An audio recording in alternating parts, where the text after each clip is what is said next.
તો પેટ્રોલ અને ડીઝલના ભાવમાં વધારો થાય તો તેની સીધી અસર માત્ર વાહન ચાલકો પર જ નહીં પરંતુ સમગ્ર અર્થતંત્ર અને સામાન્ય જનતાના ખર્ચ ઉપર પડે છે। ટ્રાન્સપોર્ટ જો મોંઘું બને જેના કારણે બસ, ટ્રક, ટેક્સી અને ઓટોના ભાડામાં વધારો થઈ શકે છે। શાકભાજી છે, દૂધ છે, અનાજ તે સહિતની જે દૈનિક વપરાશની વસ્તુઓ છે તે મોંઘી થાય છે કારણ કે માલ વહન ખર્ચ વધે છે। ઓનલાઈન ડિલિવરી છે, ફૂડ ડિલિવરી છે અને ઈ કોમર્સના ચાર્જમાં પણ તેની સીધી અસર જોવા મળતી હોય છે।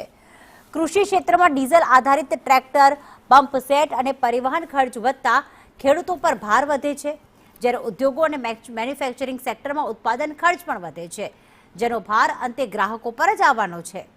મોંઘવારી વધે છે અને આરબીઆઈ પર વ્યાજદર વધારવાનો દબાણ પણ વધી શકે છે। ભારત મોટાભાગનું ક્રૂડ ઓઇલ આયાત કરે છે, તેથી ભાવ વધારાથી સરકાર પર આયાત જે બિલ છે અને વિદેશી ચલણનો દબાણ પણ વધી જાય છે।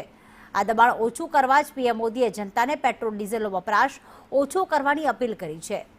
હાલ 2026માં મધ્ય પૂર્વ તણાવ અને ક્રૂડ ઓઇલના ઊંચા ભાવના કારણે ભારત પર દબાણ વધી રહ્યું છે। તેના કારણે પેટ્રોલ ડીઝલની કિંમતોમાં વધારો કરવામાં આવ્યો છે।